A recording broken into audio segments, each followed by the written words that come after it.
Welcome back to episode 6 of the CB750 build project, Project Loki. On this one, getting into it real quick, doing front-end fabrication, so I've got a bolt that I'm trying to work on and figure out how to actually make it function the way it's supposed to for the girder front end. Doing brakes as well, just taking a look, cleaning them up, stuff like that. And then axles, the spacing of them, the kind of layout of them, and how I don't particularly like them. So, let's get into it. Okay, so I went by PMS to try and get this little guy, which is the axle, and this little guy, which is the girder part, duplicated. Unfortunately, he is backed up apparently pretty far. So that's unlikely to happen. So instead, I bought this little guy and these little guys and this thing. Bonus points if you can guess what I'm going to do, because it's going to be stupid, but we'll see if it actually works. Okay, so that part where I said more to follow. Well, so, if you've been paying attention to the videos, this is the old thing. So today I went out and I bought some spacers. I'm going to be using these instead, at least for now. I think I'm going to switch to chrome spacers at some point.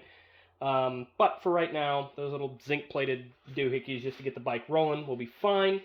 I said I was going to work on the axle, and the axle now is unboogered and good to go, but that's not the thing I'm super proud of. What I am super proud of is, so this is the old little guy, and that is the one I just fabricated using the drill press as my lathe.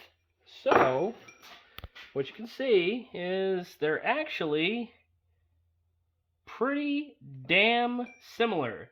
This is mine, this is the original, and yeah. And the beautiful thing is, so this is the fabricated one.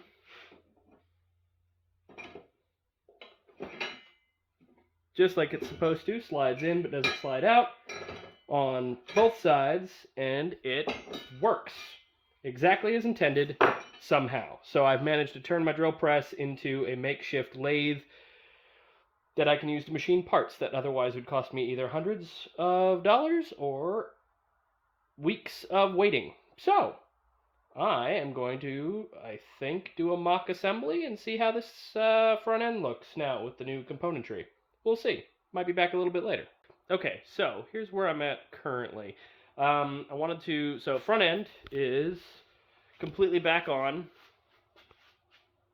and good. I got all of my spacers and everything back in. So again, these are, I think, pseudo temporary. I don't love them just because they're not chrome like the rest of it, but whatever. I'm gonna get some chrome ones at some point. All these spacers are back in. I put the new nuts on this guy on the outer side. So that, like I said earlier, these I think are just attached to the actual bolts. So I'm leaving those rounded nuts and not going with these pointy ones like I have for the rest of it. But that's just because I kind of don't have a choice. So whole front end is back on. Everything works as intended. I'm not going to lift it back up, but wheel spin's nice. Doesn't bind on anything, and the brakes are in the front now. So I can technically, in theory, hook up a brake line and some stuff, and it should work, I guess. So, next thing, I took the rear end off. So, you can see there's my plungers with the little axle attachments. This attached to my brake line. There's my chain, obviously. So, looking at the rear end on this thing, I think it's a Santee frame. I think that's how you pronounce it. The reason I say that, though, is because, so back here, the only identifying mark that I can really find on this frame so far is this style of connection. So on the Savior frames, there is a little attachment fin, whatever you want to call it, like gusset, I think is the actual term, that goes in between this top bar and this bottom bar. For the Santee frames, though, it is like a welded, you can kind of see that there's a step up right before the actual plunger for those. So I think it's a Santee frame. I still haven't found any identifying numbers or marks or anything, but I am going to go looking for those again because they might be, I looked up some places where they might be and still need to do that. But, so I took off the rear end in order to get to the drum. And the drum, I've cleaned it up. It looks like it's still got a little bit of meat still on the pads. They're about the same thickness as the new front ones, give or take, and they were grabbing okay. If I need to, I can go in here and replace some stuff if I find the need, but for right now, it looks like it's actually okay. Same with the bearing that was in there. Everything spins pretty good, doesn't make too much crazy noises.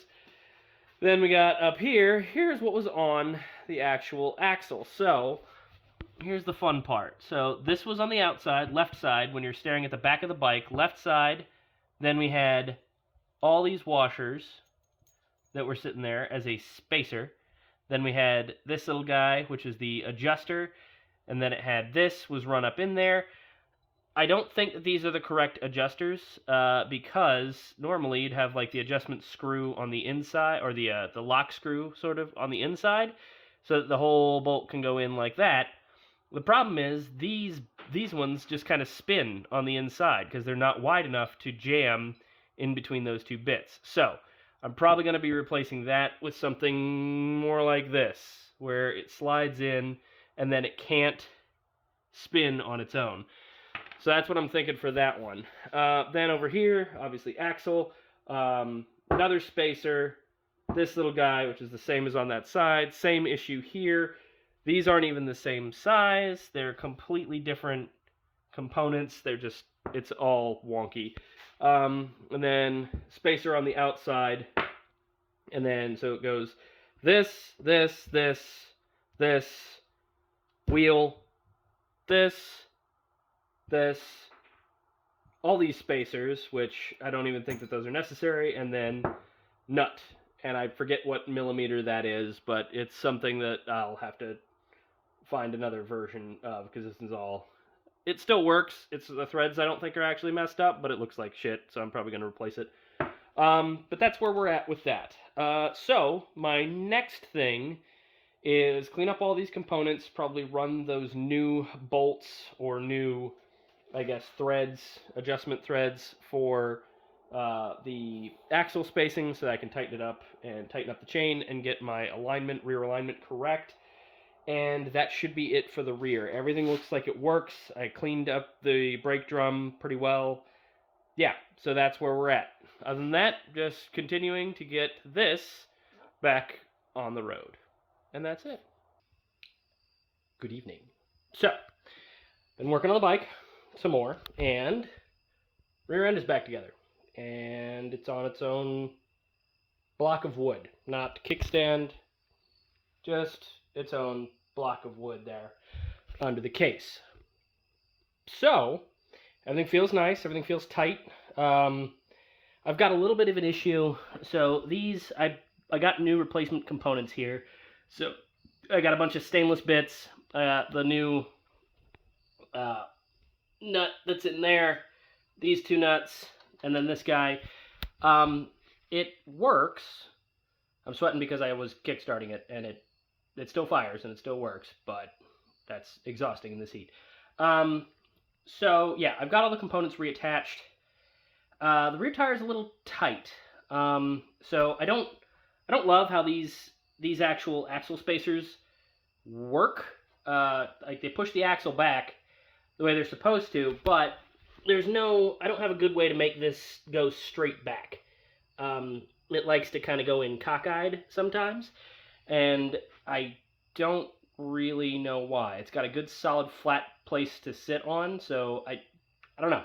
It's just being wonky. It's fine, I think, because I've got it now to the point where it's stable, but it just was going in wonky initially, and I don't like it. So I really don't want the axle shifting on one side and not the other, because that feels like it would be a problem. Was able to kickstart the bike, put it in gear, everything's good there. I haven't ridden it yet since affixing things.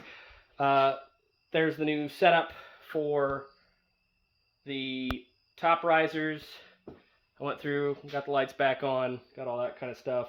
I got some good, some similar looking washers, some bronze looking grade 8 washers to kind of go with the other bronze components that are on it.